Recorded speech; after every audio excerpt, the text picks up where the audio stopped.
진리의 영 되신 우리 성령께서 우리의 우둔한 우리의 귀와 마음을 밝혀주셔서 성령의 영광을 든 이 하나님의 말씀을 잘 깨닫고 또 순종하며 걸어갈 수 있도록 성령께서 우리를 깨우쳐 주시옵소서. 하나님 말씀을 들을 때 아픈 자가 회복되게 하시고, 하나님 길을 잃은 자가 길을 발견하게 하시며, 앞에 막혀있는 자들이 하나님의 말씀으로 돌파하는 귀하고 복된 시간 될 수 있도록 주님 도와주시옵소서. 전하는 이 종의 입술을 주님께서 친히 주장하여 주셔서 사람의 육이 들어가지 않도록 성령께서 인도하여 주시옵소서. 예수님의 이름으로 기도드렸습니다. 아멘. 아멘. 오늘 성경 아마 7절까지가 아니고요. 제가 볼 때 25절까지입니다. 네, 거기 다 있죠. 25절까지. 예, 감사합니다. 자, 이제 하나님의 나라로 공동체 세우기 이제 잠깐 멈추고 나서 우리 성경적인 재정관에 대해서 우리 한번 시리즈로 길면 한 4번, 짧으면 한 5번 정도 이렇게 길면 5번, 짧으면 한 4번 정도 할 계획을 가지고 있습니다. 그래서 오늘 첫 번째 그 시간 가운데 성령 충만과 돈, 이제 가로 열고 만몬이라고 얘기를 했습니다. 그래서 누구를 따를 것인가에 대해서 우리 성경적 재정관에 대해서 한번 말씀을 나눠보도록 하겠습니다. 오늘날 결혼의 반이 이혼으로 끝난다고 합니다. 그만큼 이혼이 많이 늘어났다는 것이죠. 근데 그 이혼한 사람들의 원인을 보면 물론 겉으로는 성격 차이를 많이 얘기하고 있지만 그 중에 그 중심에 80에서 90%가 이 재정 문제에 달려있다라고 얘기를 합니다. 그만큼 이 돈에 문제가 달려있다는 것이겠죠. 그래서 이 재정에 대한 문제는 많은 가정과 공동체 문제 안에도 많이 이렇게 나타나는 것 같습니다. 이 돈 때문에 갈등하고 돈 때문에 사실 관계가 깨지고 카드빚이라든지 또 여러 가지 빚 때문에 자살하는 경우도 우리 주변에 심심찮게 들리고 있습니다. 그런데 문제는 뭐냐면요, 세상 사람들은 잘 모르겠지만 우리 우리 그리스도인들이 이 돈에 대해서, 이 물질에 대해서 하나님의 관점으로 보는 것, 성경적인 관점으로 보는 것에 대해서 들어보거나 교육을 받아본 적이 사실 많이 없다는 것입니다. 분당 만나교회 김병삼 목사님이라고 계십니다. 그분이 이런 얘기를 하시더라고요. 많은 사람들은 돈과 소유를 자기 마음대로 할 수 있는 자신의 것으로 생각한다. 그래서 돈과 소유에 있어서 타협점을 찾고 합리적인 이유를 찾아 그곳에 만족한다 라는 얘기를 합니다. 그래서 믿는 성도들이 건강한 하나님의 관점에 대한 물질관, 그리고 재정관에 대해서 배우지 않고 교회에서 이걸 다루지 않으니까 어느 순간에 교회 공동체 안에 기복주의가 들어오고 번영 신학이 들어와서 오히려 더 공동체가 어지러워지고 성도의 가정이 파탄하는 것들을 많이 경험하게 됩니다. 그런데 우리의 실제적인 고민은 뭐냐면 믿는 자들 마음 가운데도 이렇게 생각을 할 때가 있습니다. 그러면은 하나님을 위해서 무조건 돈을 쓰는 게 맞는 거냐, 이런 고민도 되고요. 그러면은 무조건 내가 아끼는 게 맞는 것이냐, 이런 고민과 갈등을 할 때가 있습니다. 아마 이런 고민을 많이 하고 있거든요. 그러면 좀 여쭤볼게요. 신구약을 통틀어서 예수님께서 말씀하신 것 중에 가장 많이 나온 통계를 차지하는 게 혹시 뭔지 아십니까? 한번 띄워주시겠습니까? 띄워주시면 두 번째 보실까요? 예수님에 대한 부분들 보시게 되면 아마 그 통계를 보게 되면은 깜짝 놀랄만한 이야기가 나옵니다. 신구약을 통틀어서 사랑에 대한 이야기, 하나님의 인간, 그러니까 하나님의 백성들을 사랑하는 이야기 스토리 구조를 다 합쳐서 한 700번 정도 나온다고 얘기를 합니다.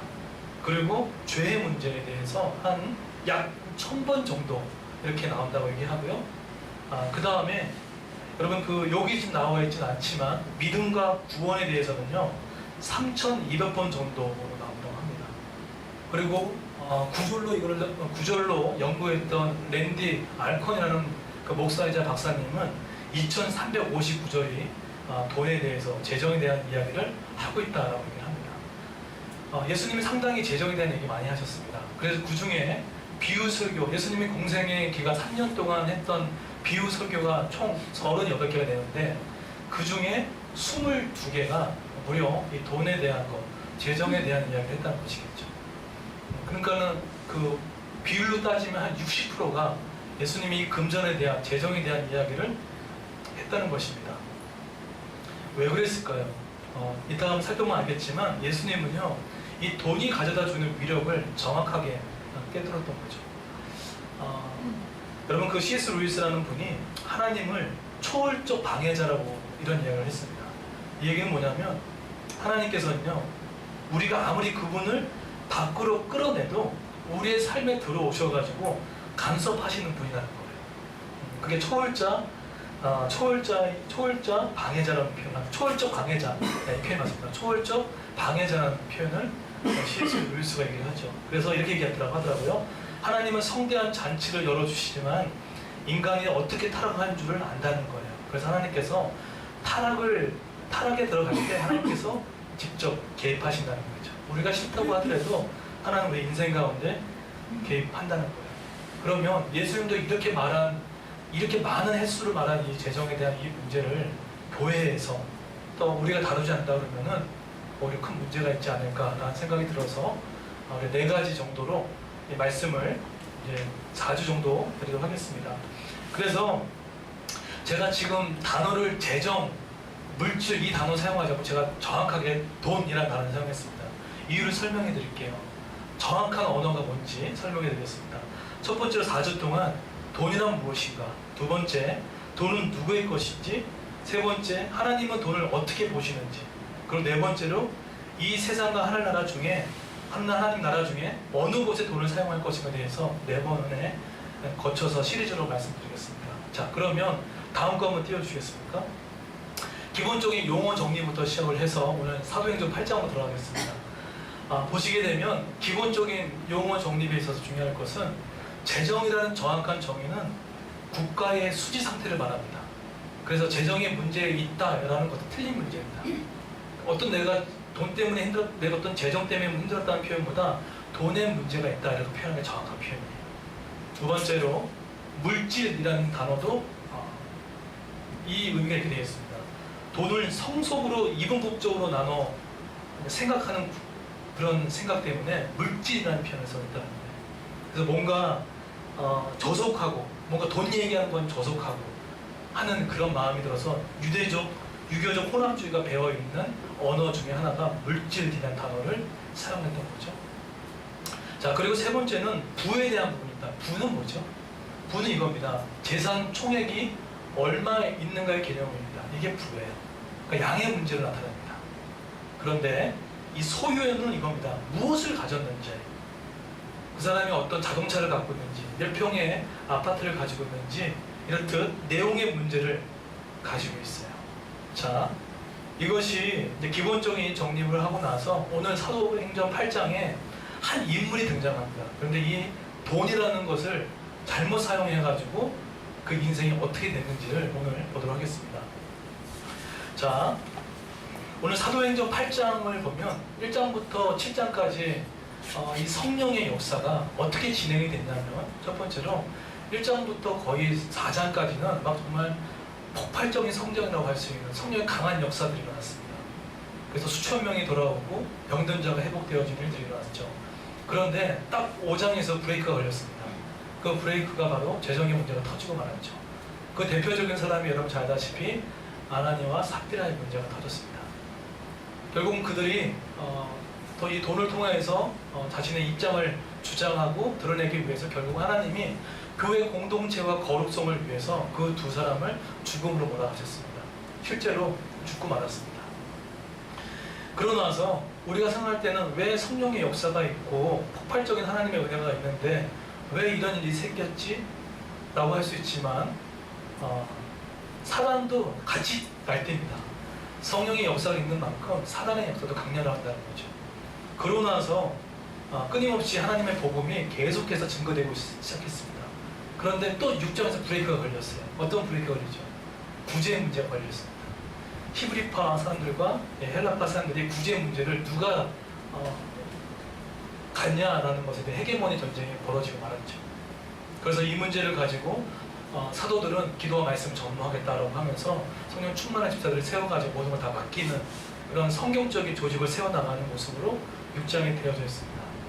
자, 그러다가 계속해서 그 문제가 교회의 건강성과 거룩성들을 해결을 위해서 건강히 갔던 교회가 더욱더 폭발적으로 하나님 말씀이 흉악하기 시작했습니다. 하나님은 어느 공동체든 간에 죄가 있으면 그거 놔두지 않습니다. 당신이 하거나 아니면 어떤 것을 드러내가지고 재정의 문제든 사람의 문제든 간에 걷어내가지고 당신의 교회를 당신이 지켜나가십니다. 그런데 8장에 딱 들어서는 또 한 번의 큰 역사가 일어났죠. 누가 순교당하죠? 스데반 집사님이 순교를 당합니다.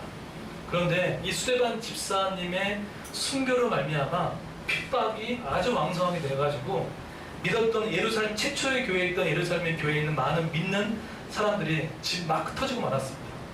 흩어졌던 지역을 보십시오. 가사, 아소도, 루따, 사마리아 한 번도 복음이 들어가지 않는 지역에 흩어진 그리스도인들이 들어가서 복음이 확장되는 것들을 보는 내용이 8장에 나오고 있습니다.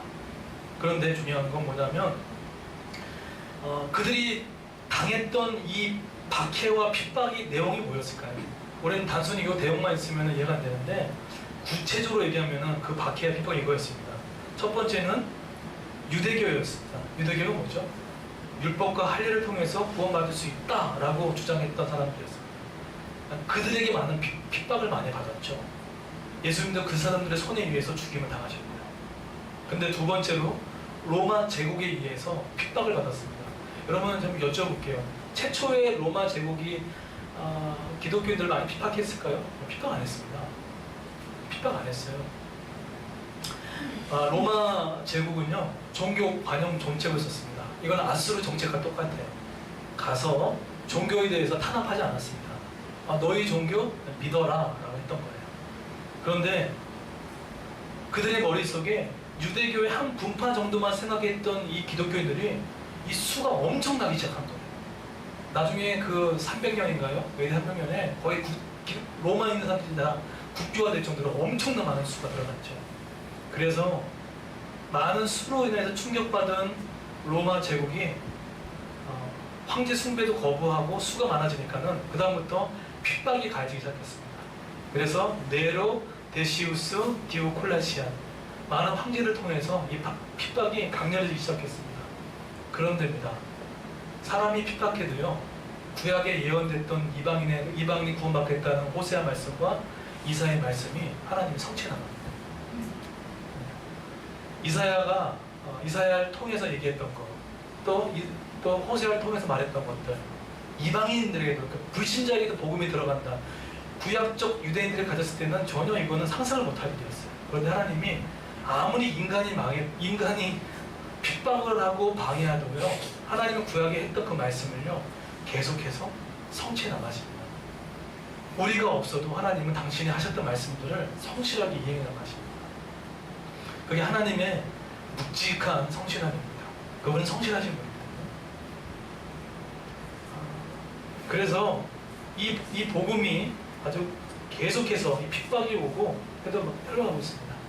제가 지난주 목요일날 중국 지하교회에서 사역했던 선교사님이 들어오셔가지고 같이 이야기를 나누고 있는데 중국은 지금 이렇게 변화되고 있다고 합니다. 여전히 지금 공안이 들이닥쳐가지고 지금 중국은 되게 어려운데 이분은 지금 심양에서 사역을 하고 있는데 그 뜨거움이 엄청나다는 거예요. 주일 예배를 한 번 드리는데 3시간 예배 드리는데요. 두 번째로 이들은 그 주일날 예배들 나온 헌금 있지 않습니까? 이 헌금을 가질 수가 없어요. 그렇다고 얘기하더라고요. 왜냐하면 공안이 들이닥쳐가지고 그 헌금을 다 가져가 버린다는 거예요. 그래서 이 돈을 축적할 수가 없대요. 그래서 빨리 그 돈을 월세를 빨리 내고 그 다음에 교회 안에 가난한 자들 나눠주고 또 지역에 있는 사람들 나눠주고 거의 마이너스 재정도 안 될 정도, 영의 재정에 가까울 정도로 이렇게 놔둔다는 거예요. 그리고 세 번째로 뭘 얘기하냐면 목사님들이 언제 끌려갈지 모르기 때문에 언제 끌려갈지 모르기 때문에 그 유대감이 엄청 크다는 거예요. 어차피 목사님 끌려가면 또 다른 사람도 오고 하니까 그 목사님도 목사의 자리를 연연하지 않고 언제든지 하나님 말씀 앞에 설 수밖에 없고 그렇게 한다는 거예요. 그리고 지금 중국은요 200명 되는 교회를 세울 수가 없다고 얘기합니다. 왜냐하면 사람들이 몰리게 되면 아무래도 표적이 더 되기 때문에 오히려 짧게 200명이 넘어가면 100명으로 쪼개서 보내버리고 이렇게 한다는 거예요. 그러면서 그 선교사님이 하는 말이 한국을 보면서 너무 안타깝다는 거예요. 근데 그 교회가 그렇게 공안에 지금 위협도 있고 재정도 축적할 수도 없고 목사님은 언제 끌려갈 수도 없고 하는 그곳에서 너무 뜨겁게 예배를 드리고 정말 하나님이 아니면 살 수 없는 그 뜨거움으로 인해서 교회가 옆으로 계속 확산되고 있다는 거예요. 그러니까 재정을 의지하지 않아요. 목사를 의지하지 않고 하나님이 도와주지 않으면 안 된다는 마음을 갖고 지금 불길처럼 일어나고 있다는 거예요. 그러면서 그 목사님 하신 말씀이 외국에서 한국 교회를 보니까 너무나 돈이 축적이 되어 있고 또 성도들 마음 가운데도 돈이 자꾸만 있다 보니까 하나님을 의지하는 것도 아니고 의지도 하지만 돈도 의지하고 그러니까 뭔가 이렇게 집중할 수 없는 모습을 보면서 오히려 그것이 과연 진정한 복인가 그런 얘기를 하고 있더라고요. 그래서 좀 과격하게 얘기할 정도로 중대형 교회 다 흩어져야 된다고. 개척교 나라에도 중대형 교회는 다 흩어져야 된다고, 다 옆으로 퍼져야 된다고 그 얘기를 할 정도로 그 이야기를 하더라고요. 계속해서 요원의 불길처럼 계속해서 번져나가고 있다는 거예요. 그러면 그 교회에서 먼저 끌려갈지도 모르는데 돈이 지금 그 교회를 일하고 있습니까? 사람이라고 있습니다. 사람들이 일하는 게 아닌 거예요. 성령께서 그 교회를 이끌어가시고 역사한다는 얘기죠. 그래서 결국은 하나님이 하나님의 뜻 가운데 당신의 교회를 해주고 아무리 공포 정치를 하고 공산주의가 해더라도 옆으로 계속해서 하나님 믿는 백성들이 이렇게 퍼져나가고 있다는 거예요. 어쩌면 중국이 그렇게 어렵지만 그걸 통해서 하나님의 복음의 확장을 이뤄나가는 것을 보면서 하나님은 정말 성실하시다. 정말 이방인들이 주께 돌아온 것에 대해서 하는 정말 성실하는 것들을 경험되고 있다라는 이야기를 하고 있습니다. 오늘 사도행전 8장이 지금 요원의 불길처럼 이런 복음과 하나님의 나라의 확장이 불길처럼 일어나고 있습니다. 그런데 오늘 한번 보십시오. 한번 띄워주시겠습니까? 오늘 시몬이라는 한 인물을 한번 띄워주십시오. 오늘 아까 다 읽진 않았지만 8장 4절부터 20 몇 절이죠? 읽었던 25절까지 중심 인물이 시몬이라는 사람이었습니다. 근데 이 시몬이라는 사람이 누구였냐면 첫 번째로 이 사람의 직업은 뭐였냐면 고대사의 마술사였습니다. 여러분 이 마술사가 어떤 역할을 했냐면 기적을 통해서 점성술을 통해서 사람들을 미혹하는 일들을 했습니다. 현대판 타로점 같은 일을 했던 사람이죠. 여러분 타로나 점 보시면 안 됩니다. 하나님 되게 싫어하는 겁니다. 근데 초대 교회 문헌에 의하면 이 사람은 최초의 이단자라고 얘기합니다. 그리고 이 시몬이라는 사람은 영지주의의 창시자라고 얘기를 해요. 심지어는 초대 문헌에 의하면 베드로를 아주 적대적으로 대적했던 사람 중에 한 명이다라고 했던 사람이 바로 이 시몬이라는 사람이에요. 근데 이 시몬이라는 사람이 얼마나 대단하냐면요, 사마리아 땅뿐만 아니라 우리 지난주에 배웠던 안디옥 있지 않습니까? 안디옥과 사마리아와 로마의 영향력을 미쳤던 사람이 이 시몬이었던 사람이에요. 그러니까 엄청났던 사람이에요. 그런데 이 시몬이라는 사람이 구약의 마술 행위를 금지를 했거든요. 그래서 하나님 기뻐하신 일을 죄로 여겼기 때문에 금지했는데 이 사람은 또 칭찬도 받았어요. 10절 보시겠습니까? 한번 띄워주시겠어요? 9절로 10절 보세요. 엄청난 사람이에요. 10절에 쉬운 성경을 읽어볼까요? 시몬이라는 사람 읽겠습니다. 시작. 낮은 사람에서 높은 사람에게 이르러서 지위에서 일어나며 큰 능력으로 알려져 선한 일을 받은 사람이라고 소리를 했습니다. 시몬은 백성의 관심을 한 몸에 받았던 사람이었어요. 네, 엄청난 사람이었어요. 낮은 사람부터 어떻게 했고요? 높은 사람 이르기까지 이 사람은 큰 능력이 있는 자라고 다 존경을 했어요. 왜 그런지 모르겠지만 다 존경했어요. 그리고 뭐죠? 백성의 관심을 한 몸에 받았던 사람이었습니다. 그러니까 마술사였죠. 돈도 많았죠. 사람의 인기도 다 가지고 있는, 어떻게 보면 돈, 섹스, 권력까지 다 갖고 있는, 완전 다 갖고 있는, 와, 이런 사람이 어디 있어요?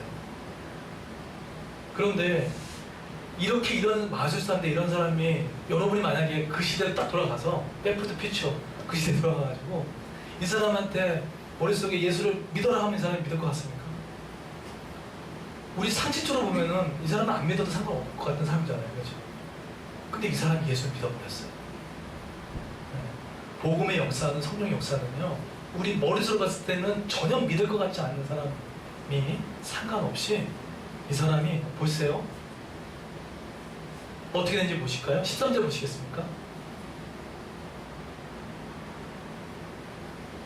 12절 보세요. 그러나 빌립이 그들에게 하나님의 나라와 하나님 다스린다는 뜻입니다. 예수 그리스도의 이름에 관한 복음을 전하자 남자 여자 할 것 없이 다 빌립의 말을 듣고 세례를 받았습니다. 그런데 13절 한번 다 같이 읽어볼까요? 시작. 시몬도 믿고 세례를 받았습니다. 그는 빌립을 따라다니며 빌립에 일으킨 표적과 큰 능력을 보고 놀랐습니다. 어떻게 했다고요? 시몬이 믿어버렸어요. 시몬이 믿고 또 뭐까지 받았죠? 세례까지 받았어요. 이런 사람을 우리는 세례 교인이라고 합니다. 정상적인 세례 교인이라고 합니다. 믿었던 것뿐만 아니라 세례까지 받았던 정상적인 세례 교인 시몬이었던 거예요. 그런데 보세요. 아까도 제가 얘기했지만 이 사람이 믿을 만한 전혀 어떤 사람이 아니었잖아요. 그렇죠? 여러분, 우리도 보십시오. 여기 앉아있는 분들이나 저도 봐도 저 사람 보면 정말 안 믿을 것 같은 그 사람들 돌아올 때 여러분 놀란 적 없습니까? 네. 이 사람 정말 안 믿을 것 같은데 언제 예수 믿고 있어. 네. 우리의 생각이거든요. 교회 공동체가 성령으로 충만하고 기도가 넘치면요, 우리의 상식을 깨뜨리는 일들을요, 그냥 상식처럼 일을 해버립니다. 네. 성령이 충만하고요, 기도가 흘러넘치면요, 내 머릿속에 불가능한 일 같은 것들이 갑자기 이거 될 수 있을 것 같은 마음이 들고, 아픈 자가 치료받고 병든 자가 일어나고 안 될 것 같은 일들이 풀려지는 그런 기적 같은 일들이 그냥 상식같이 들려지는 일들이 그냥 충만한 역사를, 지금 그들이 지금 이 따랐던 핍박으로 말미암아 흩어졌던 그들의 삶에 이런 것들은 너무 상식처럼 일어나는 거예요. 여러분, 혹시나 내가 지금 저 사람 정말 안 믿을 것 같아, 저 부장님은 절대 안 믿을 것 같아, 그거 여러분 생각입니다. 여러분 생각이에요. 저 사람은 뭘 갖다 줘도 저 사람 절대 예수 안 믿을 것 같아, 그거는요 여러분이 제안하고 있는 거예요. 누가 그렇습니까? 제가 요번에 지난주 금요일, 우리 월요일과 금요일날 저희가 암성 가정 예배 드리는데, 수요일날 뭐라 할까요? 아주 기적 같은 일이요? 아니면 기쁜 일? 이상한 일이 있었습니다. 뭐냐면 저희 서희가 수요 예배를 드렸는데, 오신 분은 아시겠지만 서희가 1시간 동안 진짜 안 졸고요, 찬양도 거의 뭐 수빈이 저를 갈아요. 그런 거 엄청난 거거든요. 네. 크게 하고요. 그 다음에 그러고 나면 거의 저희 서희는 거의 수면 상태로 들어가는데 앉아요. 그냥 앉아고 아빠 설교도 이렇게 또렷하게 듣고 그랬어요. 그러고 나서 이제 불을 이제 전도사님이 이제 설교를 끝나고 이제 불을 끄고 이제 통성 기도하고 합숙 기도하는 시간을 가는데, 서희가 여기 이제 우리 주영 형제랑 우리 자연 앉아있는 이 자리에 글쎄 엄마 발 옆에 앉아서 무릎을 꿇고 있는 거예요. 무릎을 꿇고 성인들도 하기 어려운 이 말씀 끝나고 한 15분, 한 20분 정도 중보 기도하는 그 시간 가운데 얘가 무릎을 꿇고 기도를 하는 거예요. 그래서 저는 그래서 제가 장난으로 엄마를 따라하는 줄 알았어요. 따라하는데 그것이 계속 그래 제가 봤어요. 뒤에 앉아서 봤는데 얘가 서서 이렇게 기도하고 아버지 하나님, 폼도 옆으로 이렇게 막 하고 너무 이상한 거예요. 그래서 얘가 왜 그러지? 그래서 이런 아이가 아닌데 너무 신기해가지고 그랬더니 아내도 이상했던지 제가 뒤에 앉아있었거든요. 그래서 저를 돌이켜보면서 좀 이러는 거예요. 이상하다는 거예요. 그래서 나도 이상해. 그래서 한참 근데 얘가 그 기도가 끊어지지가 않는 거예요. 그래가지고 제가 앞에 왔어요. 왔더니 얘가 정말 기도하고 있는 거예요. 눈물을 흘리고 기도하고 있는 거예요. 찍어놨어요. 찍었는데 놀래서까지 찍었어요. 이렇게 얘가 거짓인지 아닌지. 근데 진짜 얘가 기도하고 무릎 꿇고 근데 조금 중간에 보니까 뭐 하도 말을 반복하는 느낌이었어요. 막 하나님 존경합니다, 하나님 사랑합니다, 막 이거 하는데 제가 근데 얼마 전에 그랬거든요. 그때 우리 마음스 브런치 할 때 왔던 우리 수연이 엄마, 재원이 엄마라고 전사님이 초청했던 엄마 있지 않습니까? 그때 될 것 같던 애가 재원이에요. 네, 재원이가 그 멀리 일산에서 저희 서희랑 이게 뭐죠? 이 시계? 그 키즈폰이라고 하죠. 그 둘이 막 통화도 하고 난리 났습니다. 난리 났는데 했는데 서희가 너 뭐 하냐고 안 오냐고 막 이렇게 너무 과격하게 얘기도 하고 내가 부탁을 했어요. 서희야 네가 이 영혼을 맡아라. 그래서 거기까지 그래가지고 그 영혼 때문에 기도했는지 모르겠지만 정말로 15분에서 20분 정도 아이가 무릎을 꿇고 기도했어요. 기도했는데 물어봤어요. 제가 계속 물어봤어요. 너 끝나고 나서 앉혀서 물어봤어요. 너 왜 기도했어? 왜 눈물을 흘리면서 그렇게 기도했어? 진심이 뭐야? 그랬더니 그냥 진심으로 하고 싶었다는 거예요. 진심으로 하고 싶었다는 거예요. 근데 제가 차를 타고 가면서 그래도 미심쩍어가지고 집에 가서 제가 몰래 제가 또 물어봤어요. 너 왜 기도했어? 하고 싶은 거 어떻게 해? 막 이랬다는 거예요. 제가 이 얘기를 왜 드렸냐면요. 제가 이런 방법을 어느 교회에서 봤어요. 초등학교라고 어린할 거 없이 정말 하나님께서 인격적으로 그 영혼을 다루시면 기도가 터지고요. 정말 하나님 얘가 우리 어른들이 이해할 수 없는 또 이야기도 하는 그 역사가 분명히 존재하는 거예요. 그래서 저는 이 기대감을 갖고 우리 희성이한테도 갔습니다. 희성이한테 갔더니 희성이 이런 얘기 하면 안 되겠어. 하지 말게. 희성이 프레고시를 위해서 근데 결론은 뭐냐면 희성이한테 희성아 한 반에 몇 명이냐? 21명이요. 너 그들 중에 걔가 그 중에 교회 올 수 있는 사람이 누가 있겠냐? 한 명도 없습니다. 왜 없다고 생각하니? 집이 멉니다. 그렇게 얘기해요. 그래? 여러분 요즘 아십니까? 초등학생들 그 채팅방 있는 거 아세요? 네, 채팅방이 있어가지고 거기에 다 이렇게 글도 남기고 사진도 볼 수 있게 돼 있어요. 그래서 거기는 너희 반 애들이 사진 다 뽑아와라. 내가 다 뽑아왔어요. 그 다음에 이름을 적어라. 다 적었어요. 적었는데 이 아이들이 한 명이라도 이 교회 올 거 아니야? 예수 믿을 거 아니야? 안 될 거 아니야? 확률이 없습니다. 믿지 않을 것 같습니다. 정말 그럴까? 우리 한번 얘기 한번 해볼까? 제가 아빠로서 가르쳐주고 싶었던 게 한 가지였습니다. 걔 머릿속에서는요, 기름동에서 해남동 말도 안 되고요, 내 친구가 오시면 말도 안 되는 거예요. 마찬가지로 빌립이 가서 시몬이 돌아올 거라는 것은요, 꿈에도 상상할 수 없는 일입니다. 어떻게 그 영혼이 돌아올 수 있겠습니까? 생각했던 거예요.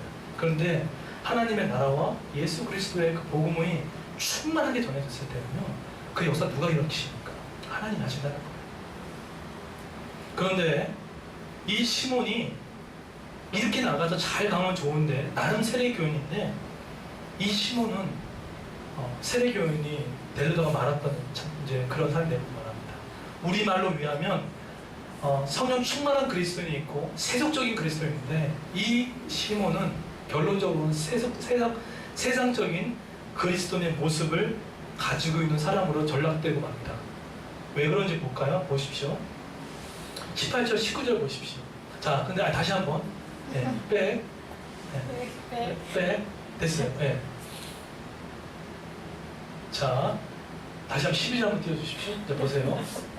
13절에 보시게 되면 시몬이 뭘 봤냐면 이 변질돼 버렸어요. 이렇게 세례교인이었던 시몬이 세상적인 그리스도로 변질돼 버립니다. 자, 그럼 그 포인트가 어딘지 잘 보십시오. 13절에 보시게 되면 빌립이 일으켜 표적과 큰 능력을 보고 놀랐습니다. 누가요? 시몬이 그걸 봤다는 거예요. 그러면 우리는 하나님이 하셨다 라고 이렇게 믿음을 받아들이면 되는데 시몬은 달랐어요. 그랬더니 자, 16절 넘어가 보십시오. 그랬더니 18절 보십시오. 뭐라고 하죠? 앞에 베드로와 지금 요한과 빌립이 막 안수 주고 성령의 역사가 일어나고 막 사람들이 돌아오고 이 기적 같은 하나님의 역사가 일어났는데 그가 그걸 보고 이거 봐라 라고 생각했던 거예요. 그래서 18절 어떡하죠? 시몬은 사도들이 손을 얹자 성령이 내려오는 걸 보고 사도들에게 뭘 줬다고요? 돈을 주는 거예요. 이 돈 왜 적게 해요? 성령 달라고. 아니요. 근데 정확한 표현은 아니에요. 뭘 사고 싶은 거죠? 19절? 권능을 사고 싶었던 거예요.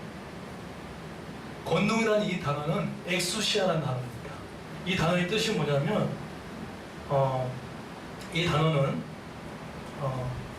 원하는 대로 행할 자유 또는 육체적, 정신적인 능력을 말합니다. 그러니까 지금 시몬은 이 권능을요, 뭔가 자기가 원하고 싶고 부리고 싶은 엑소시아, 권능으로 봤던 거예요.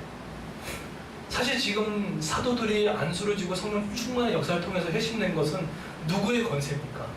하나님의 권세거든요.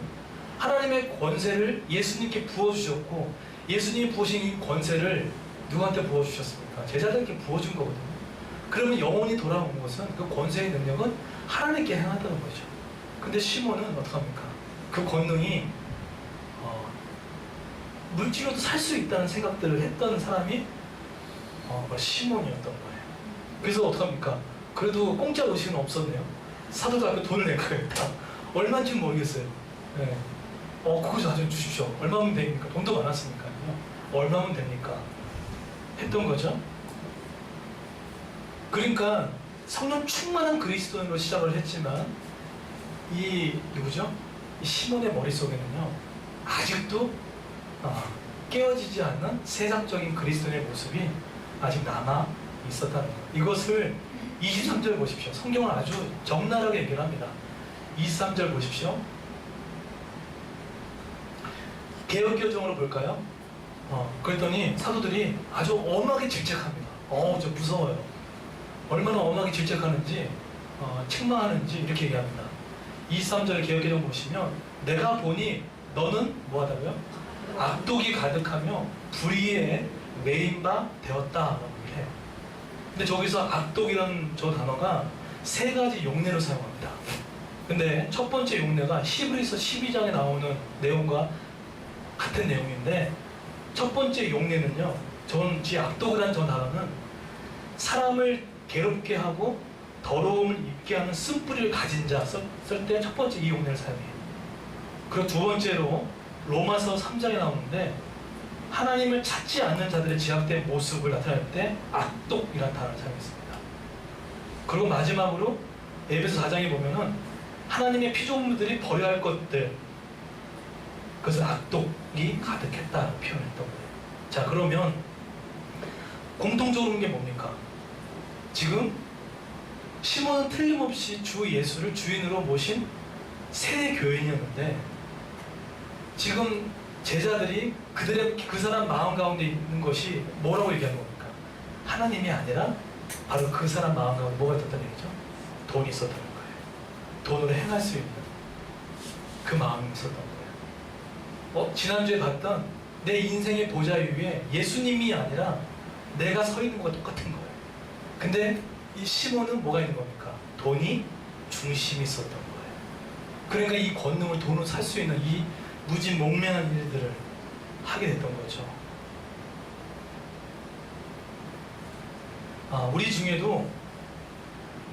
우리 중에도 성령 충만한 세례 교인으로 시작했다가 내 인생의 보좌 위에 시몬처럼 돈이 인생의 중심이 되는 사람, 자신의 시간이 중심이 되어서 자신의 인생의 중심이 되는 보좌 위에 자신의 중심을 딱 부어서 하는 그런 사람이 있으면 현대판 영적 시몬이라고 해도 틀리지 않습니다.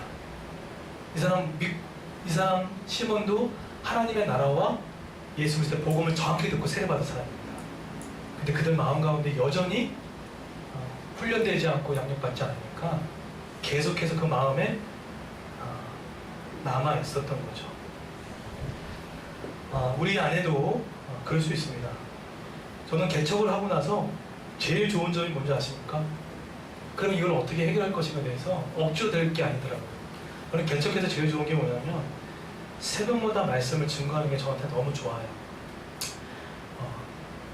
그리고 새벽기도 들었다는 뜻이 아닙니다. 새벽에 갈라져서 말씀을 계속 연구하게 되고, 또 수요일날 베드로전서 말씀을 연구하게 되고, 주일날 이렇게 말씀을 갖고 연구하게 되고, 지기님들 모임할 때 또 말씀 연구. 저는 일주일에 총 4권의 성경을 계속해서 연구하고 공부할 수밖에 없죠. 그러면 여기서 하게 됐을 때 저한테 좋은 장점이 뭘까요?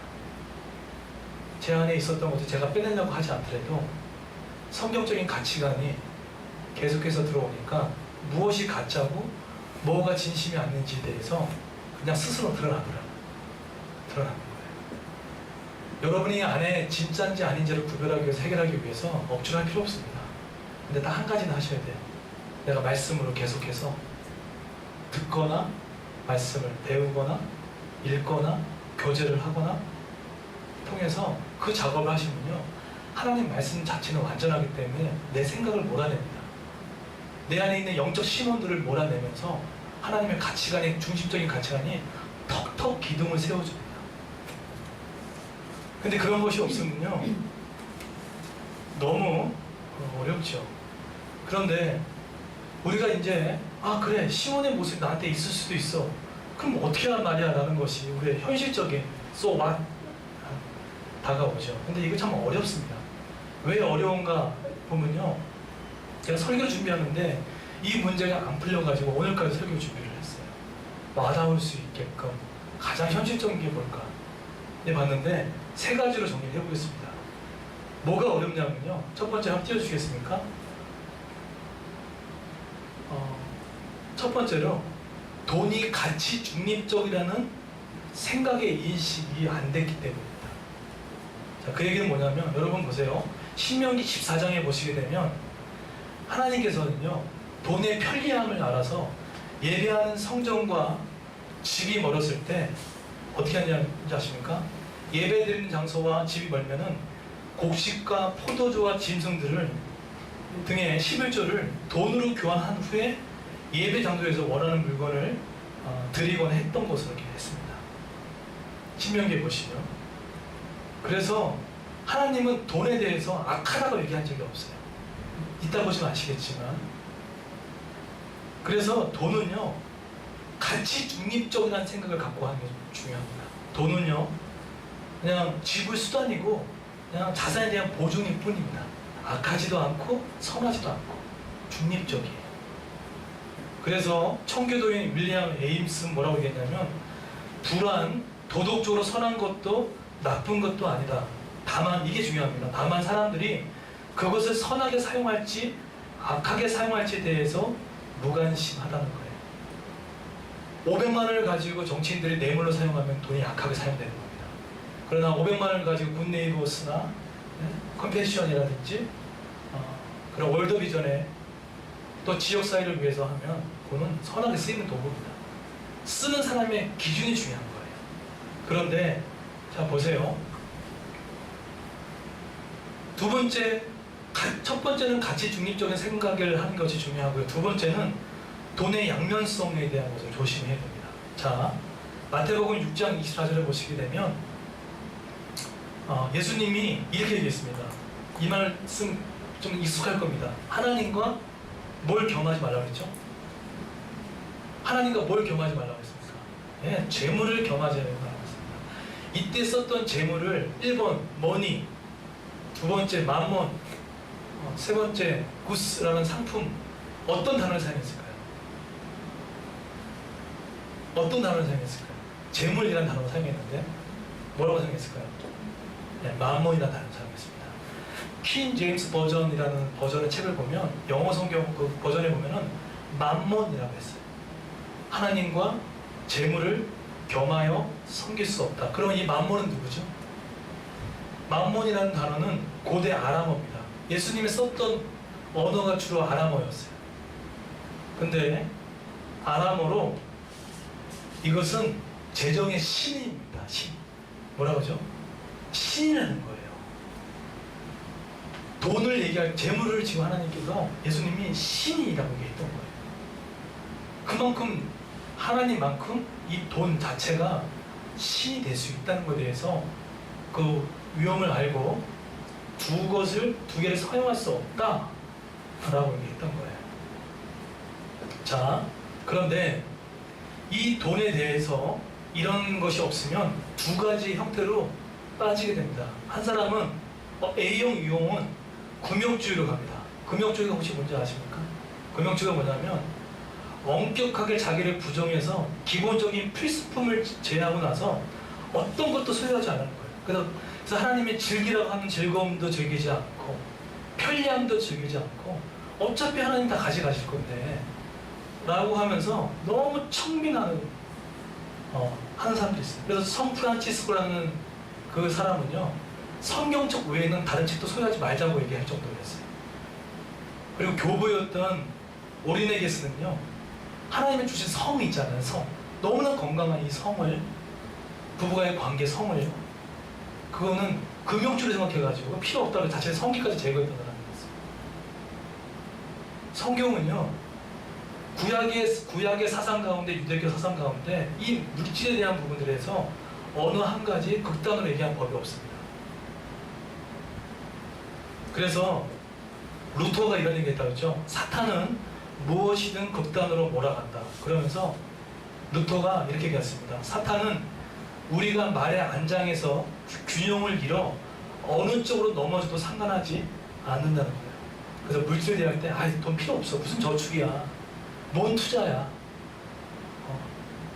그래서 마치 가난의 뭔가 이렇게 큰 것처럼 생각을 하고 하는 거.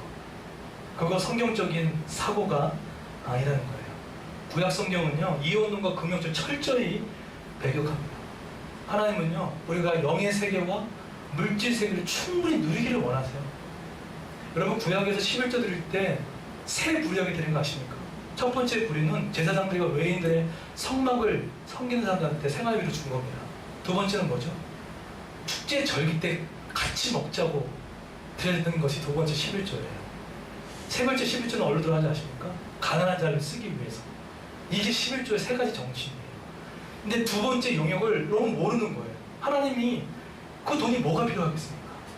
그 축제의 절기를 지키기 위해서 같이 먹고 즐기고 하는 신명기 16장에 하나님이 얼마나 셀러브레이션, 그러니까 예수님이 오셔가지고 얼마나 셀러브레이션 많이 했는데 먹는 걸 탐하는 자가 할 정도로 얼마나 잔치가 많고 하나님 나라는 잔치할 정도로 술, 포도주도 마시고 축제도 하시고 기뻐하는. 근데 우리 중에는요, 이걸 안 해요. 하나님 누리는 날씨, 물질 갖고 누림, 즐거운 식사, 여행 누리는 겁니다. 기쁨 가운데 누리는 거예요. 그러나 또 너무 많이 누려가지고 그것도 이것도 문제지만, 두 번째는요, 물질 만능주의가 있습니다. 미국 사람들이 어떤 단어를 사용할 때 이 사전을 많이 봐요. 뉴 웹스터 사전을 많이 본다고 얘기를 하는데, 물질 만능주의를 이렇게 정의합니다. 잘 들어보세요. 물질적인 것을 유일하고 근본적인 실체를 보고 모든 존재와 가정과 현상 그리고 결과까지도 물질적인 것을 설명하는 것. 말이 어렵죠. 한마디로 얘기한 겁니다. 인생의 유일한 행복은 물질적인 것에 행복에 있다는 거예요. 그래서 지적이나 영적인 것보다 물질적인 것에 더 몰두해서 이 사람들의 특징은 더 많은 물질을 소유하면 행복해진다는 사람들이에요. 지적이고 영적이 필요 없어요. 그냥 돈만 있으면 되는 거예요. 돈만 있으면 모든 게 다 행복해진다는 사람이에요. 이 사람들 삶을 보면요, 상당히 지독해요. 안 써요. 안 씁니다. 왜? 돈이 내 인생 중심이니까. 옷도 안 사 입어요. 아끼는 거에 좋죠. 네, 아끼는 거에 좋죠. 그런데 물질이 있으면 행복해지고, 물질이 있으면은 내가 더 있다고 해서 그냥 온통 돈 버는 거 혈하는 거. 무조건 돈만 버는 거예요. 축축해놓고 나누는 것도 없어요. 그냥 다 저축만 하는 거예요. 미래를 위해서만. 저축 투자 나쁘다 얘기한 적 없습니다. 그것이 나에게 행복을 갖다 주고, 그것이 나에게 뭔가 근원적인 안정감을 준다는 것. 그래서 지금 예수님이 말했던 이 만물을, 하나님과 재물을 겸하여 섬기지 못한다라는 것은요, 바로 이 부분을 얘기하는 거예요. 자, 그렇다 그러면은 시몬의 마음 가운데 돈 갖고 모든 것이 가능할 수 있다는 생각을 했던 마음이 있었던 거죠. 그러니까 권능을 살라고 했던 거죠. 돈이면 다 되는 거 아니야? 돈이면 다 되는 거 아니에요? 그래서 23절인가 한번 띄우시겠습니까? 자, 성경 한번 띄워주십시오. 띄워주시면 다음 거, 26절.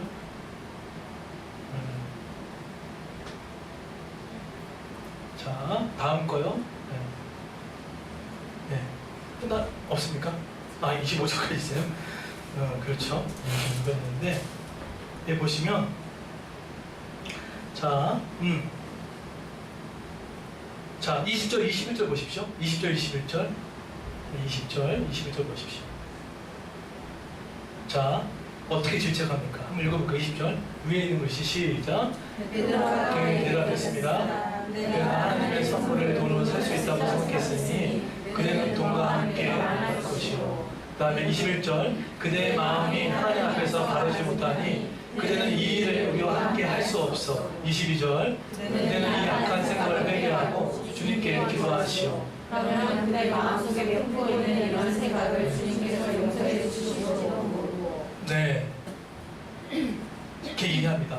제가 지금 번역본에 보게 되면 22절 같은 걸 보게 되면 너희가 죄에 사로잡혔다라고 얘기를 합니다. 시몬한테 그렇게 얘기를 했다는 거예요. 죄가 뭐죠? 자기 중심성입니다. 그런데 하나님을 몰아내고 물질이 자기 중심이 되는 그런 모습이 시몬 마음과 있었기 때문에 그 권세 권능을 소유하려고 했던 사람의 특징이 바로 시몬이었다는 거예요. 25절이 끝나지만 시몬이 근데 이 말 듣고 회심하고 다시 돌아왔을까요? 안 돌아왔을까요? 얘기가 없어요. 얘기가 없어요. 안타깝지만 믿고 돌아왔다는 얘기가 없어요. 자, 그러면 마지막으로 그러면 이 돈에 사로잡혀 있는 물질 만능주의에 잘 이야기했다. 이걸 읽고 자 마치도록 하겠습니다. 내가 만든 신 한번 띄워주시겠습니까? 팀켈러의 내가 만든 신에 보면은 이렇게 얘기합니다. 이거 한번 천천히 한번 우리 읽어보겠습니다. 여기 잘 읽어보시고요. 자, 읽어보겠습니다. 시작. 예수님이 단도직입적으로 한심의 실체를 밝힙니다. 책에 인용한 겁니다. 시작. 예수님의 대한 성경이 기본 원리를 모든 가져다가 한심과 돈에 적용하신다. 성경에 따르면 숭배자가 우상을 상대하는 일은 세 가지이다. 우상을 사랑하고 우상을 신뢰하고 우상에 순종한다.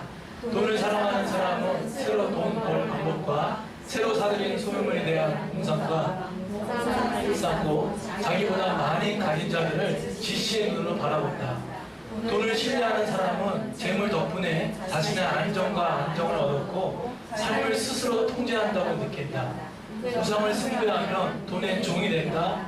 돈을 위해 살면 당신은 종이다. 당신의 정체성과 안전이 하나님께 있으면 돈의 염려와 욕심을 통해 당신을 지배할 수 없다. 둘 중에 하나이다. 하나님을 섬기지 않으면 만몬의 노예가 되기 쉽다. 네. 중요한 이야기들을 하고 있습니다. 그러면 어떻게 할 것인가에 대해서 마지막 25절. 자, 그러면 22절 보십시오. 이것이 해결책입니다. 자, 틀림없이 돈을 쫓아가고 그것이 안정감을 준다는 것은 틀림없이 그 안에 내가 세례교인이지만 내 마음 가운데 우상을 섬기고 있는 것과 똑같다라고 하면서 시몬도 동일하게 얘기하면서 22절을 보시게 되면 이렇게 얘기합니다. 그러므로 너는 이 악함을 회개하고 어떡하죠? 주께 기도하라. 혹 마음에 품은 것을 사하여 주시니라. 그것이 하나님 내 안에 물질을 숭상했던 제 삶을 용서하시고 다시금 회개하고 돌아오는 일, 이것에 대해서 이야기를 하고 있습니다. 오늘 말씀 결론 맺도록 하겠습니다. 오늘 성령 충만과 돈, 만몬에 대한 것들을 살펴보았습니다. 오늘 아주 가장 서론적인 부분이에요. 다음 주에는 청직에 대해서 어떻게 이 물질을 사용할 것인가에 대해서 알아볼 건데 오늘 이 말씀 가운데 들으면서 내가 지금 섬기고 있는 것이 무엇인지 또 내가 이 돈을 어떻게 생각하는지를 잘 점검하여서 시몬처럼 하나님의 권능을 살 수 있을 것 같은 마음들이 혹시 있다 그러면은 그 앞에 제일 사로잡힌 것들이 있으면 우리가 하나님 앞에 회개하며 다시 한번 돈의 중요성을 넘어서 모든 것이 주님께 공급되심을 믿고 걸어가는 저 여러분들을 예수는 축원드리겠습니다. 네, 제가 다 같이 한번 일어나실까요? 네, 마지막 이 찬양하고 마치도록 하겠습니다.